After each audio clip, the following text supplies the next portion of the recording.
What follows is a true story. It contains the realities of slavery, rebellion, and war as they happened, and it does not look away from them. Viewer discretion is advised. There was once a place men called the Pearl of the Antilles, a single French colony on the western third of one Caribbean island that poured out more wealth than any other colony on Earth. More, it was said, than all 13 of Britain's American colonies combined. It dressed the tables of kings. They called it Saint-Domingue, and every coin of it was built on the bodies of the enslaved. Nearly 500,000 African men, women, and children worked this land. They were worked until they died, and when they died, more ships came. The mountains were green, the fields ran to the sea, and beneath the beauty lay a machine that consumed human beings the way a furnace consumes wood. For 100 years, the machine ran. And then, on a hot night in the summer of 1791, it stopped. It began with a glow on the horizon, one plantation, then another, then the whole northern plain, catching like a field of dry grass. The masters who had grown rich on that cane ran from their burning houses into the dark, and the dark was full of the people they had owned. Drums moved through the hills. Word moved faster. By morning, the richest land on earth was on fire, and the people who had been told all their lives that they were not people had picked up the torch and answered. This is the story of how that fire became a nation, the only time in modern history that an enslaved people broke its own chains, defeated the empires of its age, and founded a free country of its own. And of the unlikely man at its center, a man who was already free when the fire began, a man who could have stayed safe and chose the fire instead. His name, before the world learned to fear it, was Toussaint. To understand the fire, understand the machine. Saint-Domingue was France's richest possession, and the arithmetic beneath it was as cold as any in human history. Sugar broke bodies faster than any other crop in the Americas, and the planters made a calculation. It was cheaper to work a person to death in a few years and buy another than to keep one alive. So the numbers ran one way. By most counts, close to 9 in 10 of the colony's people were enslaved. 2/3 had been born in Africa. They remembered other lives. They had crossed the ocean in chains, but they had not forgotten who they were before. The cruelty was not a flaw in the system. The cruelty was the system, and cruelty kept up long enough teaches its own lessons. This was not a place with two sides. It had the great planters, rich and proud, the poor whites who owned little but the color of their skin, and guarded that with a murderous jealousy. The free people of color, many of them wealthy, educated, landowning, who by law were free and by custom were despised. And beneath them all, holding the whole weight of the colony, the enslaved.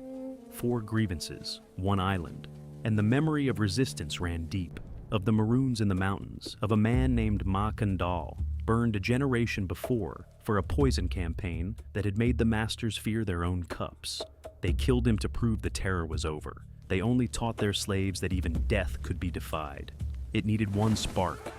In 1789, France rose against its king and wrote down words that would detonate in the cane fields, that all men are born free and equal in rights.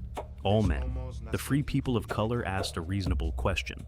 Where are our rights? One of them, a wealthy man named Vincent Auger, stopped asking and demanded. He was hunted down and broken on the wheel, his body shattered while he still lived, and left on display as a warning. The warning was received, but not as intended. Every soul on that island had just learned the same lesson. There would be no justice handed down. Whatever freedom anyone wanted here, they would have to take it. By the late summer of 1791, the enslaved were planning what had never succeeded anywhere in the Americas. Not an escape, but a revolution. What happened in a wooded place called Bwa Kayiman comes down to us through memory as much as record, and honesty demands we say so. The famous words spoken there were written down decades later by men who were not present. But this much the evidence supports. A gathering took place. A ceremony rooted in the faith the enslaved carried from Africa bound the leaders in oath. A man named Bookman stood among them, and within days, the North was burning. The rising was coordinated in a way the planters believed the enslaved incapable of. Plantation after plantation went up at once, as many as 1,000 across the north. The masters fled to the coast and watched the horizon glow. The machine had stopped, and it would never start again. And now, the man. The legend says a slave rose from the smoke to lead his people. The truth is better. When the fire began, Toussaint was nearly 50, and he had been free for some 15 years. Born into slavery on the Bwa plantation, freed in his 30s, he had taught himself to read where teaching a slave was a crime. He leased land, he grew coffee, and, the hard truth the comfortable version leaves out, for a time, he himself owned the labor of the enslaved. So when the North went up in flames, Toussaint had everything to lose and no reason to join. He did not rush to the fire. He moved his own family to safety, and he protected his old white overseer and helped his family off the island unharmed. And then, weeks in, with his eyes open and everything to lose, he chose it. I was free. I could have kept my quiet life, but I looked at my people in their chains, and I chose them, and I have never unchosen them. The first lesson was hard.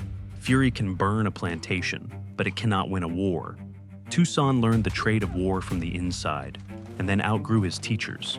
Where others led raids, he built a force, drilled, loyal, and his. It was in these years he took the name the world remembers. Not Toussaint of Breda, but Toussaint Louverture, Toussaint the Opening, the man who found a way through where everyone else saw a wall. This was never a simple fight between the enslaved and their masters. France was tearing itself apart. Spain, which held the other half of the island, offered the rebels rank and guns. Britain sent an army to seize the colony's wealth. 3 empires on one island, and not one of them yet willing to say the only word that mattered.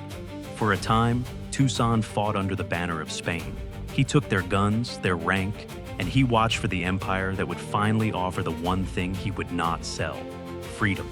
Not for a handful of officers, for everyone. In 1793, the ground shifted. Desperate and outmatched, the French Republic did the one thing no one else would. It abolished slavery, first in the colony, then, in 1794, throughout its entire empire. Now Toussaint faced the decision that would define him. Spain had raised him up, and Spain kept its own slaves in chains. France was chaotic and bloody and unreliable, and France had just outlawed the chains. He turned his coat. I do not follow flags, I follow freedom, to whichever banner is brave enough to carry it. He brought his disciplined army over to the Republic in a single stroke, and overnight, the war began to turn. The tide turned hard. He drove the Spanish back, and when he turned on the British, the island itself enlisted in his cause. Fever swept their ranks, and what the fever did not take, his soldiers did. By 1798, they gave up and sailed away, having gained nothing but graves. Sit with the size of that. A man born a slave had taken the field against Spain and Britain, 2 of the greatest empires on earth, and beaten them both. And his age refused to know it. He did not stop at the battlefield. He governed like a head of state. He rebuilt the army, reopened trade, dealt shrewdly with Britain and the young United States, and dragged a ruined land back toward order. But here honesty demands the harder truth, because Toussaint was no saint. To rebuild the economy, he drove the freed people back onto the plantations. No longer as property, but bound to the land under military discipline. He believed the country could not survive otherwise.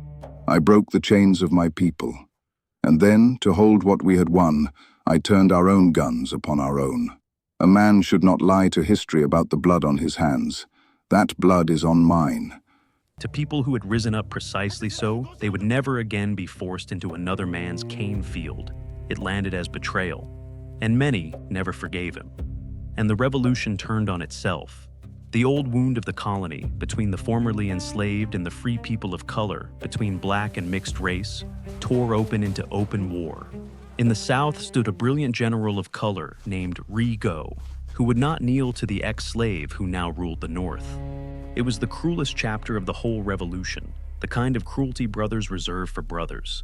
The man Toussaint sent to end it was his most fearsome commander, a name we will come to know: Jean-Jacques Dessalines. Dessalines ended it. The killing that followed left a stain that never washed out.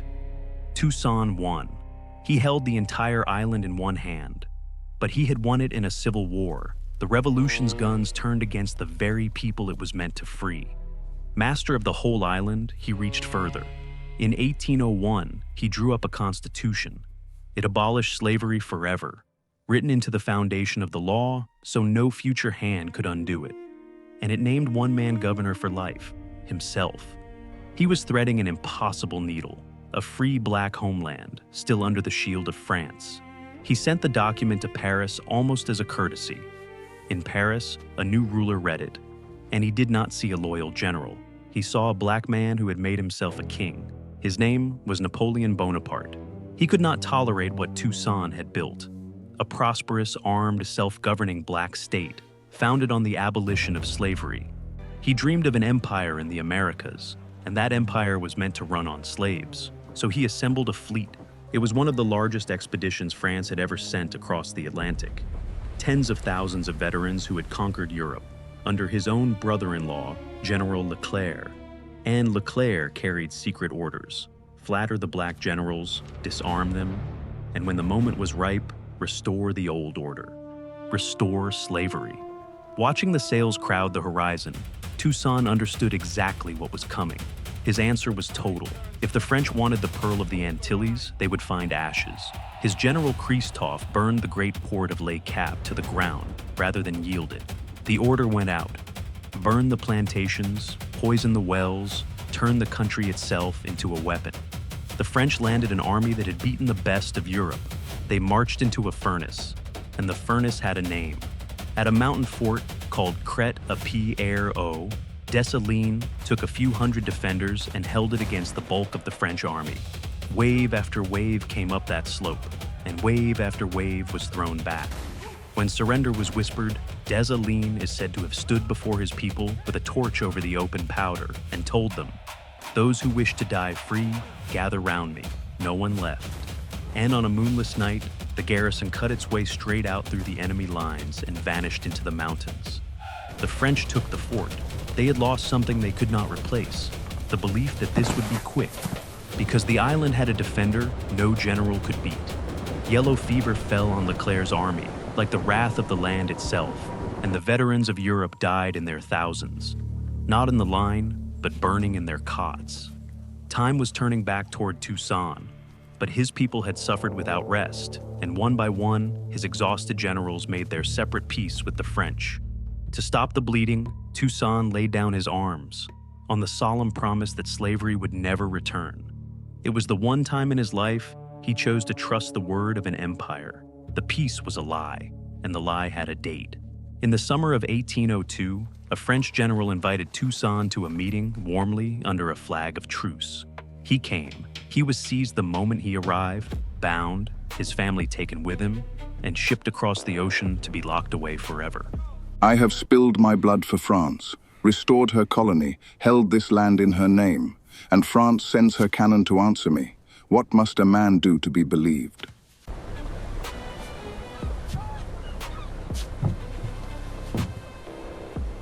In overthrowing me, you have cut down only the trunk of the tree of liberty. It will spring up again by the roots. They carried him to a freezing stone fortress in the mountains of eastern France.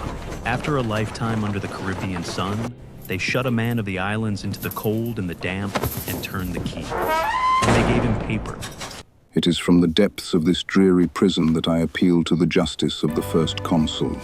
In that cell, betrayed and freezing, Toussaint wrote his own defense, page after page, in the careful hand of a man who had taught himself letters against the law, refusing to the last to let them tell his story without it. No hearing ever came. Through the winter, his captors cut his food, his firewood, his care, until the cell did the work the law would not. On the 7th of April, 1803, alone, thousands of miles from the island he had freed, Toussaint Louverture died. Napoleon had won. The trunk was cut down. And then the roots came up. For while Toussaint lay dying, the truth he had warned of came into the open. In another French colony, the French restored slavery outright. And rather than be put back in chains, the people there chose death as free men over life as property. Word crossed the water like fire through dry cane. Now everyone understood. Submission did not mean peace. Submission meant the ships, the whip, the chains, the whole machine restarted. There was nothing left to believe and nothing left to do but fight for one thing only: independence, a country of their own, or death. Leclerc himself was dead of the fever. The general who replaced him answered the renewed war with pure terror. Drownings, war dogs, atrocity meant to break a people's will. It did the opposite. Every horror welded the rebels together with a unity they had never had. Black and mixed race, North and South, the old rivals of the Civil War, fused at last in a war for survival. And at their head now stood Dessalines. Where Toussaint had been a builder who threaded needles, Dessalines was a hammer, and he meant to drive the French into the sea. By tradition, it was now the new nation got its banner, Dessalines tearing the white from the French tricolor, binding the blue and the red into one. They were fighting under no one's colors but their own. The end came at Vertières in November of 1803. There a general the men called Capois led charge after charge into the French guns. His horse shot from under him, rising to advance on foot, until even the enemy gunners, by the story, paused to salute his courage. By day's end, the French army in Saint-Domingue was broken. Disease, defeat, and an unbreakable will had done what all Europe swore was impossible. On the first day of 1804, Dessalines stood before the people and declared the colony of Saint-Domingue to be no more. In its place rose a free nation, and they reached back past every European name to the island's first peoples, and took back the old word, Haiti, the first nation born of a successful revolution of the enslaved, the first Black Republic. The only time in modern history that a people in chains rose up, beat the empires sent to hold them, and built a free country with their own hands. The fire that began on a hot August night had become a nation. Toussaint did not live to see it. He had died in his cold cell 9 months before, and never knew his warning had come true, that the tree of liberty had sprung back from its roots, exactly as he said. The triumph came at a staggering cost. By some estimates, a third of the people died across the years of revolution. And the world's powers, terrified the example might leap to their own plantations, strangled the young republic, until France herself sent warships back, not to conquer, but to collect, and forced Haiti to pay an enormous ransom simply to be recognized as free, a debt that bled the nation for more than a century. The first free Black Republic was made to pay for the crime of its own freedom. And yet, what happened on that island changed the world and cannot be unchanged. An enslaved people had proven, against every claim ever made to justify their bondage, that they were not property, not children waiting to be freed by someone else's kindness. They had freed themselves. They had outfought Spain, outlasted Britain, and outbled the army of Napoleon. France had written that all men are born free and equal in rights. The people she had forgotten took her at her word, and when they made it real, she sent her armies to unsay it. She failed. That is the meaning of the Haitian Revolution. Not that it was clean, it was not. Not that its heroes were flawless, they were not. And this film has refused to pretend they were. But that a people the world had reduced to property looked at the grand promises of their age, saw those promises were meant for everyone but them, and decided that everyone but them was not good enough. They called him the Opening because he opened a way where there had been only a wall. The wall was the belief that some human beings exist to be owned by others. He opened it, and once it was open, it could never be fully closed again. I have rendered my account. Let it be judged.